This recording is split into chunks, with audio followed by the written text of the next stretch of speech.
Assalamualaikum warahmatullahi wabarakatuh. Bismillahirrahmanirrahim. Alhamdulillahirabbil alamin wa bihi nasta'in ala umuri dunya waddin. Wassalatu wassalamu ala asyrafil anbiya'il mursalin wa ala alihi wa sahbihi wa man sara ala nahjihi bi ihsanin ila yaumil wa ba'd. Allahumma inna nas'aluka ilman nafi'an wa na'udzubika min ilmin la yanfa'. Hadirin Allah muliakan, alhamdulillah alladzi bi ni'mati tatimmu shalihat. Kita kembali berkumpul pada majlis yang semoga Allah berkahi ini di bulan yang sangat istimewa, bulan Ramadan. Semoga kita diberikan taufik untuk bisa maksimal beribadah di bulan ini. Semoga Allah terima amal ibadah kita. Semoga Allah berikan kita ilmu nafi' dan melindungi kita dari ilmu yang tidak bermanfaat. Dan semoga kita bisa istiqomah, karena pertumbuhan iman, pertumbuhan ketakwaan, pertumbuhan kualitas diri itu dengan keistiqomahan. Man thabata nabat, barang siapa yang konsisten dia akan tumbuh. Pertumbuhan itu dengan konsistensi, dengan pelan-pelan, sebagaimana dijelaskan oleh para ulama seperti Al-Imam Az-Zuhri. Syai' ba'da syai', kata para ulama, satu demi satu, sedikit demi sedikit, tapi terus konsisten. Itu yang akan membuat seseorang itu tumbuh. Adapun sporadis, adapun langsung blok banyak, adapun jumlah besar tapi sekali-sekali, maka itu tidak kuat untuk membangun ketakwaan diri kita, iman diri kita, dan kualitas diri kita.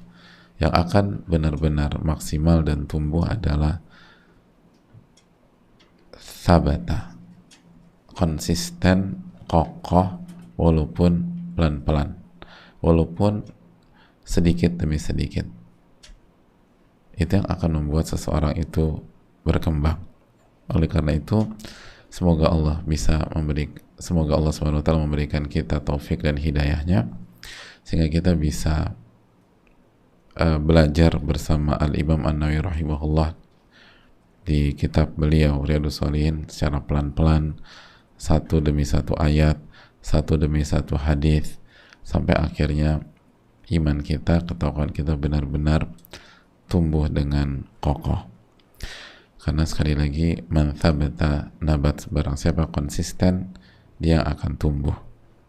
Hadirin Allah muliakan, kita masuk ke bab baru sebagaimana kita sudah sampaikan pada pertemuan kemarin, bahwa ini bab tentang keutamaan orang-orang lemah dan orang-orang fakir.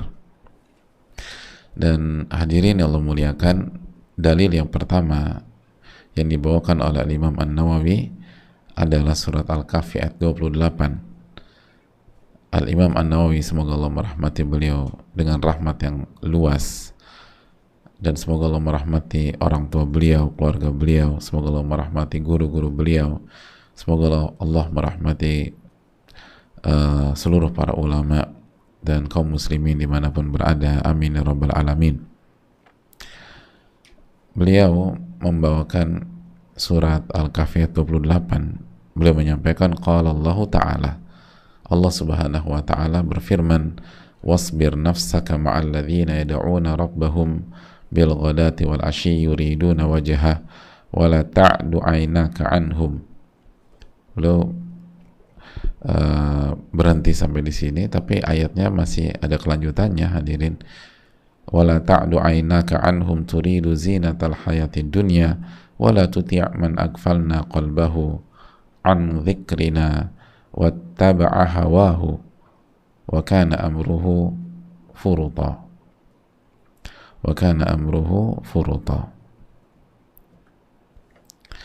Hadirin Allah muliakan,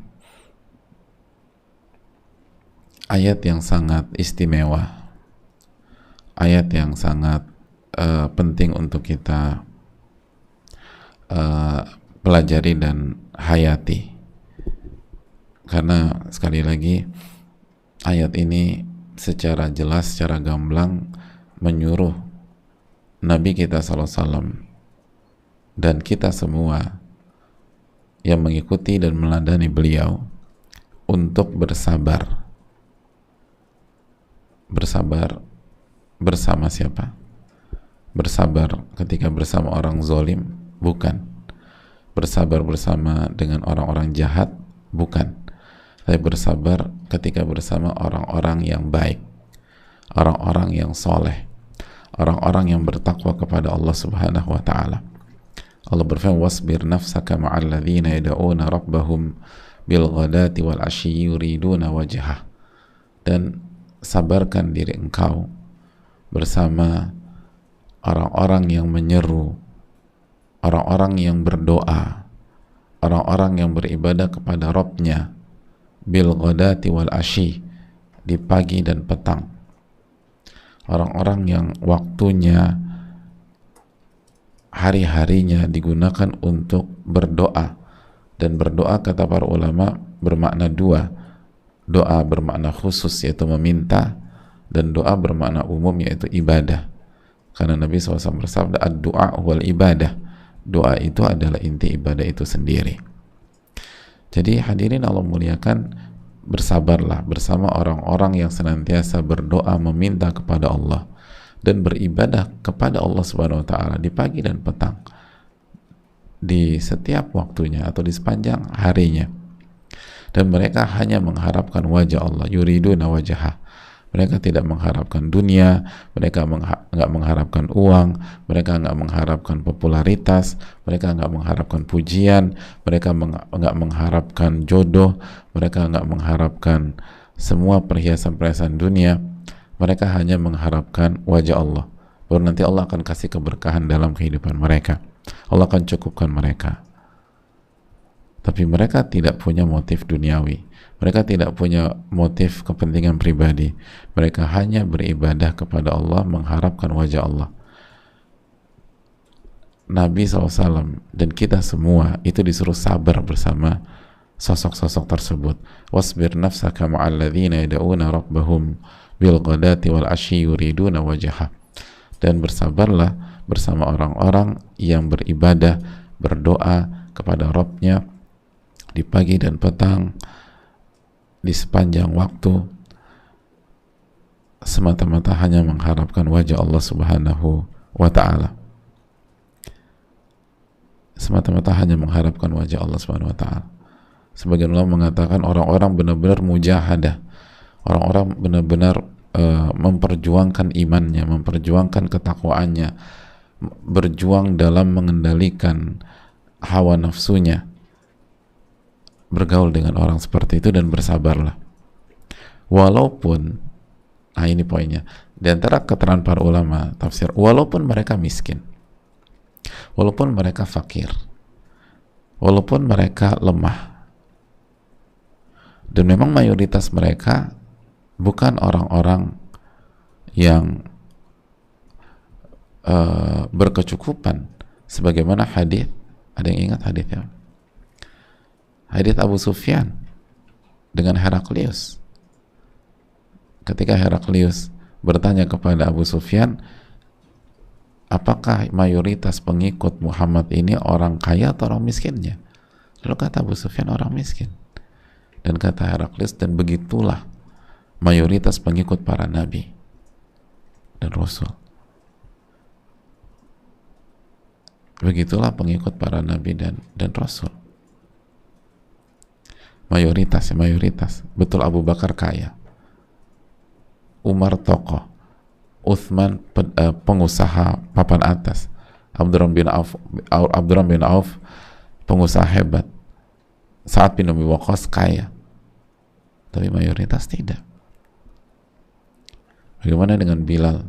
Bagaimana dengan Sumayyah? Bagaimana dengan Yasir? Bagaimana dengan Ammar bin Yasir? Bagaimana dengan Khabbab bin Al-Arad? Bagaimana dengan Mus'ab bin Umair? Bagaimana dengan Al-Suffah?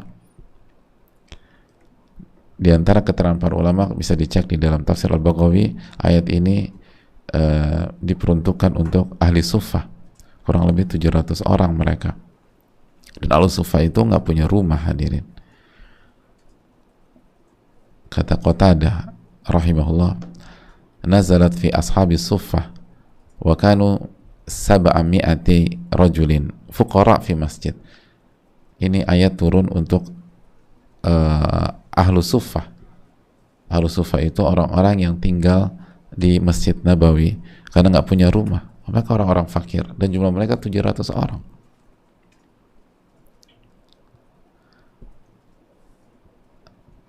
Jadi hadirin Allah muliakan, ini Nabi kita SAW, Nabi yang memiliki iman terbaik, yang memiliki ketakwaan terbaik, yang memiliki tauhid terbaik, yang memiliki amal soleh yang terbaik. Allah perintahkan wasbir nafsaka ma'al ladzina yad'una rabbahum bil ghadati wal 'ashyi yuriduna wajha. Dan bersabarlah bersama orang-orang yang senantiasa berdoa, beribadah pagi dan petang, siang dan malam, dan mereka hanya mengharapkan wajah Allah Subhanahu wa taala. Para sebagian ulama tafsir seperti As-Sa'di rahimahullah mengatakan bahwa bersamalah atau selalulah bersama mereka, jangan tinggalkan mereka, karena bersama mereka akan mendatangkan berbagai macam kebaikan, berbagai macam fawaid, berbagai macam manfaat demi manfaat dalam kehidupan kita. Jadi kalau kita sabar sama orang-orang seperti itu, walaupun secara dunia kayaknya nggak nguntungin nih gitu loh. Dan seringkali dengan bergaul bersama sosok-sosok atau orang-orang yang nggak punya, kita yang lebih sering keluar uang gitu loh, walaupun mereka nggak minta. Tapi kalau hitung-hitung, kayaknya pengeluaran aku banyak deh 3 bulan ini. Oh, karena aku tuh bergaul dengan mereka, walaupun mereka nggak minta, kan kita bantu mereka, kita ini. Mereka nggak minta, mereka punya izzah, mereka punya kemuliaan. Mereka bukan peminta-minta. Mungkin kalau mereka sampaikan ini, itu juga dikasih kepada orang lain, bukan untuk mereka. Sebagaimana keterangan para ulama-ulama klasik. Hadirin Allah muliakan, tapi pelajaran dengan bersama mereka, manfaat ketika bersama mereka, keberkahan ketika bersama mereka, keuntungan akhirat ketika bersama mereka, bahkan keberkahan di dunia ketika bersama mereka, itu salah satu faktor yang membuat Allah perintahkan kepada Nabi kita SAW dan kita semua untuk bersabar bersama sosok-sosok tersebut. Bersabar. Ya, harus bersabar. Sebagian ulama menjelaskan kenapa bersabar, karena nggak mudah bersama orang-orang yang polanya ada beribadah, polanya berdoa, dan nggak mengharapkan dunia, itu nggak mudah. Ada banyak faktor dijelaskan sebagian para ulama. Kenapa sih kita harus bersabar menghadapi mereka? Dan apa sisi nggak mudahnya? Di antaranya dijelaskan oleh sebagian para ulama, karena orang-orang yang pola hidupnya beribadah, berdoa, dan hanya mengharapkan wajah Allah, maka mereka orang-orang yang punya prinsip, dan bersahabat dengan orang-orang punya prinsip itu nggak mudah, hadirin. Mereka punya prinsip, mereka nggak bisa disetir dengan dunia, mereka nggak bisa disetir dengan uang, mereka nggak bisa diarahkan, mereka nggak bisa jadi orang-orang yang ABS, asal bapak senang karena kita punya uang, karena mereka nggak tertarik. Lihat ayatnya, yuriduna wajha, mereka beraktivitas setiap hari, yuriduna wajha, mereka hanya mengharapkan wajah Allah.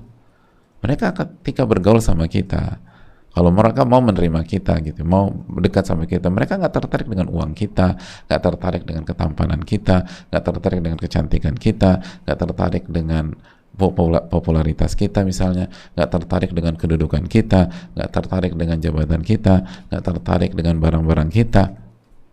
Nah, orang kayak gitu kan susah untuk diinikan. Walaupun mereka nggak punya apa-apa, tapi mereka nggak tertarik sama itu. Coba kalau mereka tertarik sama uang kita, kan enak. Tinggal kita kasih uang, dan kita bisa setir mereka kemanapun yang kita mau. Kita bisa arahkan.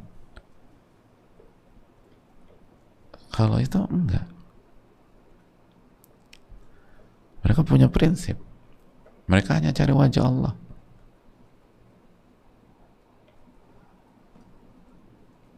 Kan demikian.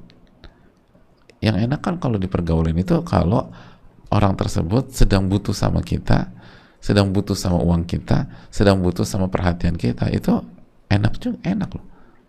Artinya lebih mudah untuk dikendalikan, lebih mudah untuk diarahkan, lebih mudah untuk di-steer, lebih mudah untuk disuruh ke kanan, suruh ke kiri. Kenapa? Karena memang dia butuh sama kita. Tapi kalau ini orang nggak butuh sama kita kan susah. Gitu. Mereka hanya mau diatur sama Allah, kan susah ngadepin orang kayak begitu. Wasbir nafsaka ma'al ladzina yad'una rabbahum bil ghadati wal 'ashyi yuriduna wajhah. Makanya harus sabar.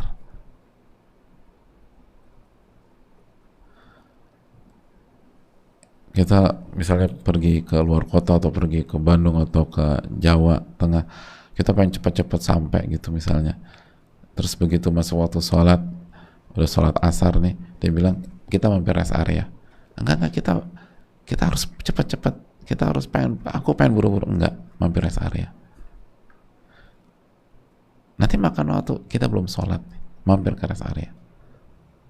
Kita pengen cepat-cepat, udah kalau gitu saya turun di sini aja. Bayangin dia minta turun di tol misalnya. Ribet banget sih buat dia. Mungkin ada celutukan demikian bagi sebagian orang. Ribet banget buat dia nih. Atau mungkin ada di komunitas kita lagi asik ngomongin orang, mohon maaf. Saya ingin kita ganti topik ya. Atau mohon maaf, kita bicara yang lain aja yang lebih bermanfaat ya. Lagi asik ngomongin orang, lagi asik menyebutkan hal negatif tentang orang, tiba-tiba di-cut sama dia. Mohon maaf. Mendingan kita bahas tafsir surat Al-Fatihah yang kemarin kita pelajari ya. Ini orang dari planet mana sih? Mana ada lagi ngumpul makan siang bahas surat Al-Fatihah. Ribet banget, besok-besok jangan bawa dia lagi nih. Jadi quote and quote, ada keribetan berhadapan dengan orang-orang seperti ini. Karena nggak bisa bebas gitu loh. Ada batasan.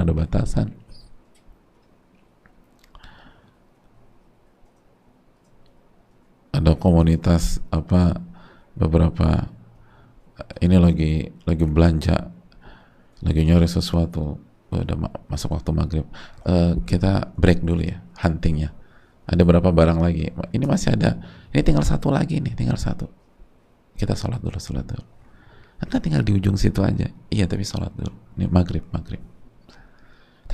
tapi musolanya tuh di parkiran, panas, pengap, iya sholat dulu.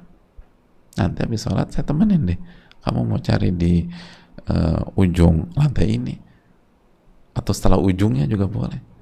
Atau kita pergi ke tempat pembelanjaan lain karena nggak ada di sini, saya akan temenin. Tapi kita ini sholat dulu. Aduh ribet banget sih buat ini orang. Mungkin ada celetukan demikian. Ada besok-besok yang buat dia lagi. Jadi wasbir nafsaka ma'al ladzina yad'una rabbahum bil ghadati wal 'ashyi yuriduna wajhah.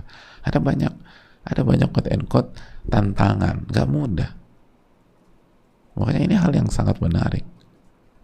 Sabar itu identik menghadapi orang yang nyebelin kan gitu ya. Identik ketika menghadapi orang yang zolim. Sabar itu identik ketika menghadapi orang yang jahat.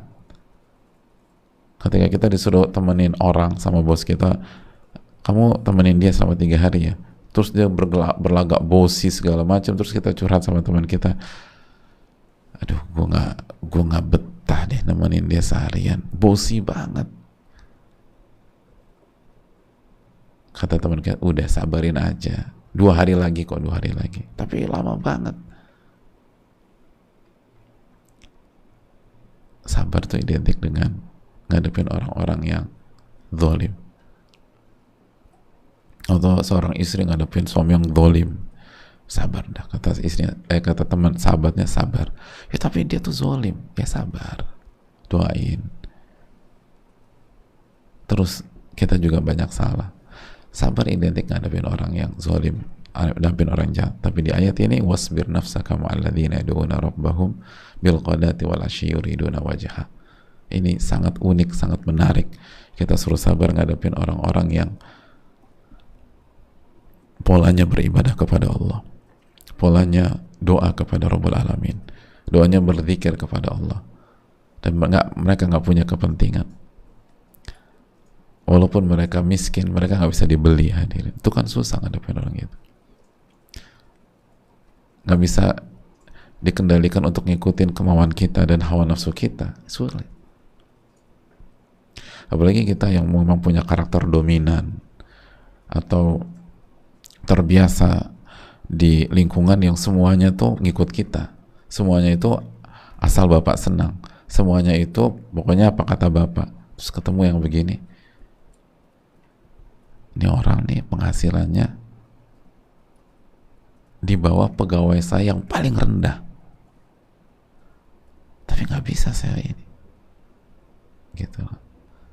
Sedangkan di kantor saya bisa kendalikan orang yang penghasilannya mungkin 20 kali lipat dari dia, tapi ini orang nih saya tahu penghasilannya minim banget tapi nggak bisa di ini kan, yang ada saya harus ngikutin dia karena dia benar gitu. Maksudnya itu kan enak gak sih ngadepin begitu? Secara nafsu enggak, tapi bertahan kata Allah, sabar, karena bersama mereka itu fawaid, manfaat, ada keberkahan, ada kebaikan. Itu yang perlu kita tanamkan bersama-sama. Dan diantara keterangan sebagian para ulama, hadirin, karena kenapa kita disuruh sabar, ini juga menarik, karena orang-orang yang yuriduna yad'una rabbahum bil ghadati wal asyi yuriduna wajha, orang-orang yang polanya beribadah, orang-orang yang senantiasa mengharapkan wajah Allah. Saya ingin tanya, orang-orang seperti itu orang-orang soleh atau bukan? Hadirin, soleh atau bukan? Bertakwa apa tidak? Tapi pertanyaan di sisi lain, orang-orang soleh setinggi apapun kesolehannya, sempurna apa tidak? Tidak sempurna. Bisa salah apa tidak? Pasti salah. Kullu bani Adam khata, setiap anak Adam banyak melakukan kesalahan. Sesoleh apapun seseorang, sebertakwa apapun seseorang, itu pasti melakukan kesalahan, bahkan bukan satu dua kesalahan, banyak kesalahan. Dan seringkali kita secara kejiwaan itu, hadirin, kalau ketemu dengan orang yang spesial, ekspektasi kita tuh tinggi banget, dan itu bisa berakhir dengan kekecewaan kalau ternyata ada satu dua sikap beliau atau satu dua sikap dia yang tidak sesuai dengan ekspektasi kita. Akhirnya kita sakit hati, pergi, padahal di luar lebih parah lagi daripada dia. Bisa di ini kan, ketika Nabi SAW disuruh, kan di salah satu keterangan dalam ayat ini kan, ini untuk Nabi SAW, bersabarlah bersama orang-orang seperti itu, dan mereka adalah para sahabat Nabi SAW. Sekali lagi, para sahabat radhiyallahu anhum orang-orang terbaik, tapi dalam sejarahnya pernah melakukan kesalahan. Perang Uhud ada miss. Kalau orang-orang terbaik aja bisa melakukan kegelinciran, tapi ingat, balik lagi mereka, dan dibandingkan kita, dosa kita terlampau amat banyak, jadi kita harus jaga adab, dan Allah telah ampuni dosa-dosa mereka. Tapi poinnya adalah, setinggi-tinggi iman seseorang, setinggi-tinggi ketakwaan seseorang, setinggi-tinggi kesalahan seseorang, dia tetaplah manusia. Kullu bani Adam khata, setiap anak Adam banyak melakukan kesalahan, banyak. Maka ketika seseorang itu melakukan kesalahan, kita harus sabar. Dan bisa jadi kesalahan yang dilakukan oleh orang-orang yang imannya spesial itu lebih mengecewakan sebagian orang dibanding kesalahan yang sama yang dilakukan memang oleh orang-orang yang terkenal dengan pendosa di masyarakat misalnya. Karena apa? Karena ekspektasi lingkungan terhadap orang seperti itu tinggi banget, tinggi. Nah, kita harus fair. Makanya disuruh sabar, wasbir nafsaka ma'al ladzina yad'una rabbahum bil ghadati wal 'ashyi yuriduna wajha. Ada banyak keterangan yang menarik tentang ayat ini dan bermanfaat bagi kita. Ingat, kita ketika kita bersahabat dengan orang soleh, kita bukan bersahabat dengan malaikat. Ketika kita bersahabat dengan misalnya ibu-ibu bersahabat dengan wanita soleha atau sahabat yang soleh, dia bukan bidadari. Pasti ada miss, pasti ada kekeliruan, pasti ada kekhilafan. Sabarlah ngadepin itu. Karena kalau kita nggak sabar, ngadepin orang yang di bawah mereka lebih banyak lagi kesalahannya. Dan lebih menggelincirkan kita. Adapun mereka itu ujian kesabaran. Makanya kan waja'alna ba'dukum li ba'din fitnatan atasbirun wa kana rabbuka basira. Dalam surat Al-Furqan, kami jadikan interaksi di antara kalian sebagai ujian. Sabar nggak ngadepinnya? Sabar nggak? Kesalahan saudara kita itu adalah ujian kesabaran kita. Dan orang-orang baik akan berubah. Apalagi yuriduna wajah, mereka hanya mengharapkan wajah Allah. Mereka nggak mempertahankan personal branding mereka. Mereka nggak mempertahankan ego mereka. Mereka nggak mencari panggung. Mereka hanya mencari wajah Allah. Orang kayak gitu kalau salah, itu dengan cepat mungkin diingetin akan terima. Oke, gue salah. Kalau mungkin dia merasa benar, tapi tinggal dijelaskan lebih detail lagi dan kita sampaikan argumentasi dalil, ini loh maksudnya mas. Oh ternyata iya ya, aku salah. Makasih banyak, makasih. Tapi itu poinnya. Lingkungan orang-orang soleh itu bukan lingkungan malaikat, hadirin. Pasti banyak salah. Ketika kita misalnya menikah dengan suami yang soleh atau menikah dengan wanita soleha, bukan berarti dia benar semua, nggak mungkin. Tapi kalau ekspektasi kita mungkin besar, dia harus begini, harus begini. Oh enggak. Sama juga manusia. Sabarlah, sabar. Kadang-kadang kita nggak siap. Karena kita berpikir berarti sempurna. Makanya kan ada suka istilah, masa udah ngaji begitu kan gitu kan. Ya memang. Ya dia manusia. Dia kan udah ngaji lama, masa begitu? Dia udah ngaji loh. Iya udah ngaji. Siapa orang bisa salah? Tapi bedakan memang oknum atau di kota Madinah orang-orang munafik yang pura-pura masuk Islam dengan sahabat yang jujur tapi tergelincir. Beda. Syattani baina musyarriqin wa mughribi, kata para ulama. Beda antara timur dan barat. Beda dengan orang yang oknum yang memang jahat, memang musang berbulu domba dan seterusnya. Beda dengan orang yang soleh, ikhlas, tapi dia miss dalam satu dua hal. Jangan sampai kesalahan orang-orang soleh, orang-orang bertakwa buat kita menghindar dari mereka. Karena kita yang rugi. Kita yang rugi. Kita mau cari siapa? Kata para ulama, barang siapa mengharapkan sahabat yang tidak punya kesalahan, maka dia hidup dengan tanpa sahabat. Barang siapa mencari sahabat tanpa kesalahan, dia akan hidup tanpa seorang pun sahabat. Nggak ada. Sebagian ulama mengatakan bahwa Anda mengharapkan aroma harum dari kayu gaharu tanpa mau bersabar dengan asapnya, itu nggak mungkin. Tahu kayu gaharu kan? Salah satu bahan baku parfum atau frekuensi yang papan atas gitu loh. Parfum atau frekuensi yang ada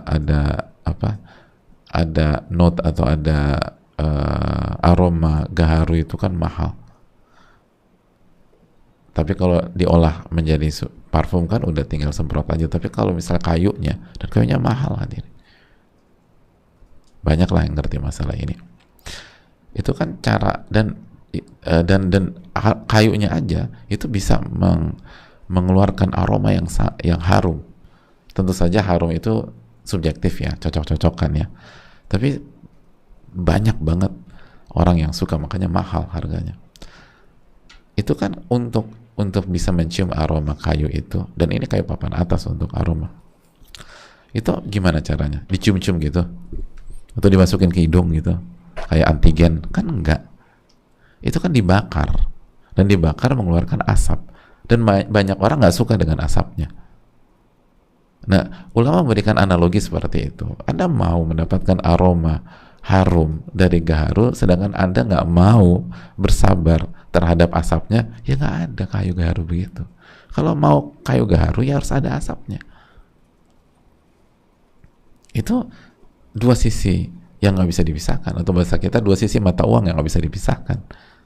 Ya mau bersahabat dengan orang soleh, mau bersahabat dengan wanita soleha, mau menikah dengan laki-laki soleh, mau menikah dengan wanita soleha, mau berguru dengan ulama yang benar-benar Rabbani dan seterusnya, atau mau punya murid yang baik-baik. Ingatlah mereka semua tetaplah manusia,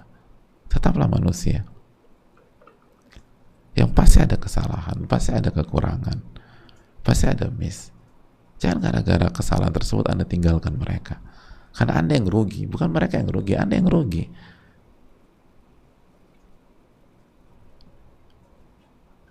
Itu hal yang penting. Allah Ta'ala bisa. Kita lanjutkan hadirin sekalian. Wala ta'du aynaka anhum turidu zinatal hayati dunia. Dan janganlah dan janganlah kedua mata Anda berpaling, atau janganlah kedua mata engkau berpaling dari mereka karena mengharapkan perhiasan dunia.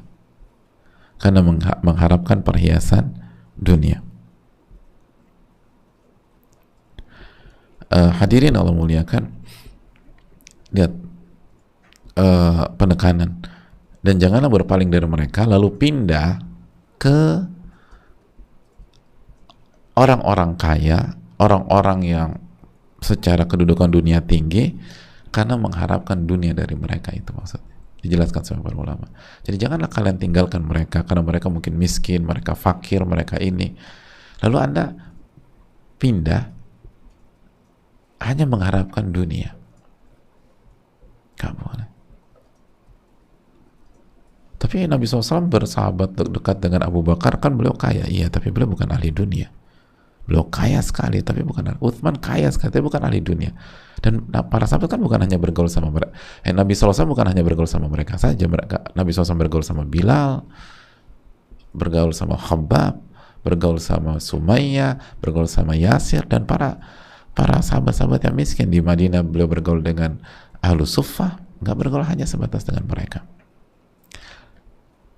Jadi hadirin Allah, jangan berpaling dari orang-orang soleh hanya karena mereka miskin, hanya karena mereka fakir, hanya karena mereka nggak punya apa-apa, lalu kita beralih ke ahli dunia, orang-orang yang kaya, dan hanya punya kelebihan secara dunia. Mereka nggak taat sama Allah, mereka nggak mentauhidkan Allah, mereka tidak dekat sama Allah atau mendekat sama Allah, semata-mata hanya untuk mendapatkan bagian dari dunia.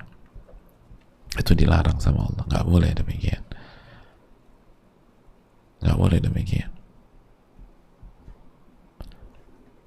Tapi kalau misalnya ada orang kaya, terus imannya baik, ibadahnya oke, bahkan lebih baik daripada sebagian orang miskin, tidak ada masalah. Dan tetap bergaul dengan orang-orang miskin juga. Yaitu tadi kalau kita tanya siapa sih sahabat paling dekat dengan Nabi SAW, yang paling membuat Nabi SAW nyaman, Abu Bakar. Dan Abu Bakar sangat-sangat kaya.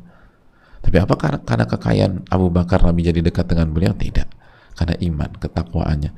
Dan pertanyaannya, mana yang lebih tinggi imannya, Abu Bakar As-Siddiq radhiyallahu ta'ala atau banyak orang miskin dari kalangan sahabat yang lain? Semua orang mengatakan Abu Bakar yang paling tinggi imannya. Jadi bisa jadi ada orang kaya imannya lebih tinggi daripada orang miskin. Mungkin aja. Lihat bagaimana Uthman bin Affan. Lihat 10 yang dijamin masuk surga.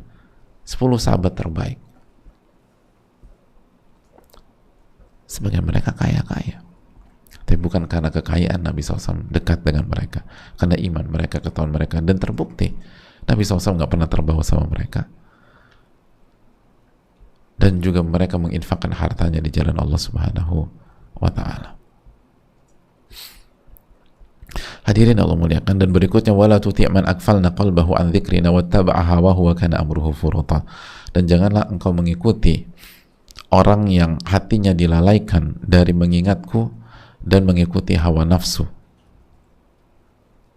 dan perkaranya banyak yang furuto. Di antara tafsir furuto, perkaranya apa doya, perkaranya terbengkalai, urusannya terbengkalai. Jadi furuto itu ada banyak keterangan, urusannya itu terbengkalai, urusannya itu terlalaikan, lalu urusannya itu akan membuat dia nyesal, jadi penyesalan, lalu urusan-urusannya itu isinya kebatilan, menyelisihi kebenaran. Itu semua bermakna furuto. Artinya gini hadirin, orang yang hidupnya lalai mengingat Allah, lalai berzikir kepada Allah, terus mengikuti hawa nafsu, maka yang dia kerjakan adalah kebatilan. Yang dia kerjakan hanya akan berujung penyesalan. Yang dia kerjakan itu hal-hal yang melalaikan. Gitu. Urusannya lalai. Artinya simpel aja, kalau kita sebagai hamba lupa mengingat Allah dan mengikuti hawa nafsu kita, maka akan ada banyak perintah-perintah Allah yang kita lalaikan. Akan ada banyak larangan-larangan Allah yang kita kerjakan karena kita lalai. Kalau kita sebagai suami lupa atau lalai mengingat Allah dan mengikuti hawa nafsu, maka ada banyak tanggung jawab kita sebagai suami atau tugas-tugas kita sebagai suami itu yang miss, yang lepas, yang terabaikan, dan isinya kebatilan. Kita mimpin keluarga itu dengan kebatilan karena kita lupa mengingat Allah atau lalai mengingat Allah dan mengikuti hawa nafsu. Kalau kita menjadi istri itu lalai mengingat Allah dan mengikuti hawa nafsu, maka tugas-tugas istri kita terbengkalai dan ya akan berujung penyesalan. Nanti kita nyesal. Kalau kita sebagai orang tua, sebagai ayah dan ibu, pola kita lalai mengingat Allah, nggak berzikir sama Allah, nggak baca Quran setiap hari, lalu lalai dan mengikuti hawa nafsu, maka kita akan gagal memenuhi atau memberikan hak-hak anak, dan kita akan nyesal nanti. Kita akan nyesal. Itu poin. Semua demikian. Kalau kita sebagai pedagang atau pengusaha itu lalai mengingat Allah lalu mengikuti hawa nafsu, nanti kita akan nyesal. Kenapa nggak begini? Nyesal kita. Dan akan berantakan urusan kita. Dan begitu juga. Semua demikian. Kita sebagai teman, sebagai sahabat lalai mengingat Allah dan mengikuti hawa nafsu, maka kita akan menyesal. Kita akan menyesal. Dan nggak ada yang selesai. Makanya kok hidup gue berantakan ya, coba deh evaluasi. Makanya kata para ulama, hadirin, ayat ini menjelaskan bahwa ada dua virus bahaya dalam diri kita. Kalau kita lakukan itu, urusan kita berantakan. Yang pertama, ghaflah, lalai dari mengingat Allah, dan yang kedua, mengikuti hawa nafsu. Ini kalau ada dalam diri seorang, berantakan hidupnya. Lalai mengingat Allah dan mengikuti hawa nafsu. Lalai mengingat Allah dan mengikuti hawa nafsu. Dalilnya ini Al-Kahf 28. Makanya kita dilarang mengikuti orang-orang seperti wala tuti' man aghfalna qalbahu an dzikrina wattaba'a hawahu wa kana amruhu furuta. Karena jangan sekali-kali mengikuti orang yang kami lalaikan mengingat kami dan mengikuti hawa nafsu, karena urusan mereka akan berantakan. Urusan mereka akan berantakan.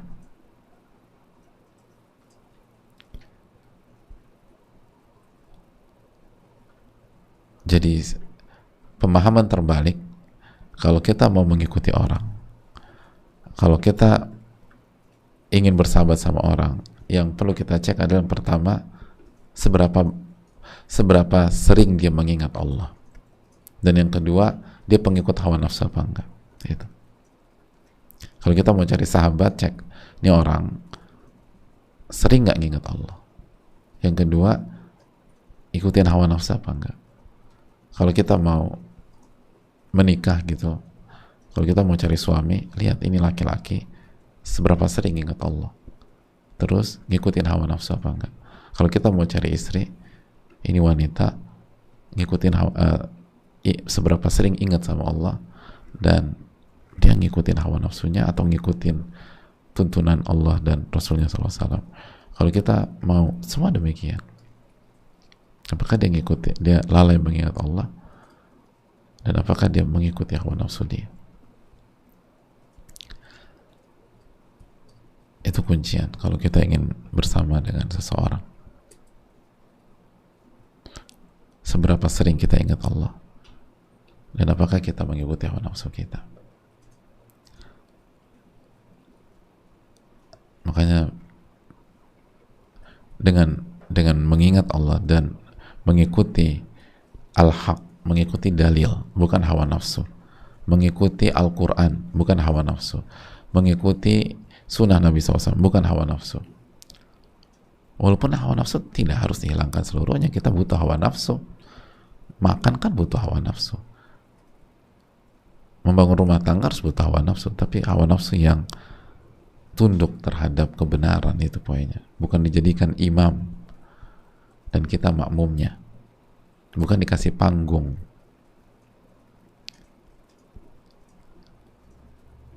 Jika kita mengingat Allah dan kita mengikuti al-haq, maka urusan kita akan dilancarkan sama Allah. Itu pemahaman terbaik, pemahaman terbalik, atau dalam bahasa ilmiahnya mafhum mukhalafah, atau kalau bahasa usul fikihnya dalilul khitab. Pemahaman terbaliknya, jika kita senantiasa mengingat Allah dalam segala urusan kita, dalam kehidupan kita, dan kita mengikuti al-haq, bukan mengikuti hawa nafsu, atau kita mengikuti orang yang mengikuti al-haq, bukan mengikuti orang yang mengikuti hawa nafsu, maka urusan kita akan dimudahkan sama Allah, diberkahi. Dan jangan sekali-kali mengikuti pihak yang lalai mengingat Allah dan mengikuti hawa nafsunya. Jangan. Ini larangan dari Allah SWT. Jangan ikuti. Jangan ikuti. Allah Ta'ala bisawab. Ini bisa disampaikan ayat yang sangat luar biasa. Dan ini kunci berhasil dalam hidup, kunci sukses dalam hidup di dunia dan di akhirat, kunci sukses dalam bergaul, siapa saja yang harus kita dekati, dengan siapa kita bersahabat, ini ada dalam ayat ini. Dan ternyata bersahabat dengan orang-orang lemah yang senantiasa beribadah, berzikir, dan ikhlas kepada Allah, itu sangat menguntungkan. Dan ini pesan kenapa dimasukkan ke dalam ayat ini, dimasukkan dalam bab ini, bab ini kan bab keutamaan orang-orang lemah dan orang-orang fakir. Jadi bersahabat, bergaul, atau misalnya menikah dengan laki-laki atau menikah dengan seorang wanita yang pola hidupnya beribadah kepada Allah, berzikir kepada Allah, hanya mengharapkan keikhlasan, hanya mengharapkan wajah Allah Subhanahu wa Ta'ala, itu sangat menguntungkan. Walaupun mereka nggak punya apa-apa, walaupun mereka miskin, kita punya komunitas seperti itu, kita punya persahabatan seperti itu, kita punya kebersamaan seperti itu, sangat menguntungkan. Dan jangan minder. Enggak. Jangan bilang kayak teman-teman gue secara dunia kok nggak ada yang bisa gue andelin ya. Enggak. Keberkahan di situ. Nabi SAW juga di awal-awal itu banyak sekali yang masuk, mayoritas itu lemah, dan sampai itu mayoritas orang lemah. Sebagaimana hadits Abu Sufyan, mayoritas orang lemah. Tapi lihat bagaimana Allah kasih keberkahan. Sampai Islam bisa menandingi Romawi dan Persia pada saat itu. Itu sejarah, itu fakta yang nggak bisa dipungkiri. Dan mereka tidak jadi orang tertindas lagi. Memang awalnya tertindas, setelah itu enggak. Ini bisa disampaikan, semoga Allah kasih taufik kepada kita, dan semoga Allah berkahi Ramadan kita. Dan untuk Ramadan ini, kalau kita Ramadan ingin berhasil, jalani Ramadan bersama orang-orang soleh, walaupun nggak punya uang. Jalani Ramadan dengan orang-orang yang bertakwa sama Allah, walaupun miskin, walaupun fakir, karena keberkahannya banyak, apalagi kalau di Ramadan kali ini. Semoga bermanfaat. Waktu telah habis. Semoga besok kita bisa buka sesi tanya jawab dengan segala keterbatasan kita. Makasih banyak. Rabbana taqabbal minna subhanaka wa bihamdika la ilaha illa anta astaghfiruka wa atubu ilaik. Assalamualaikum warahmatullahi wabarakatuh.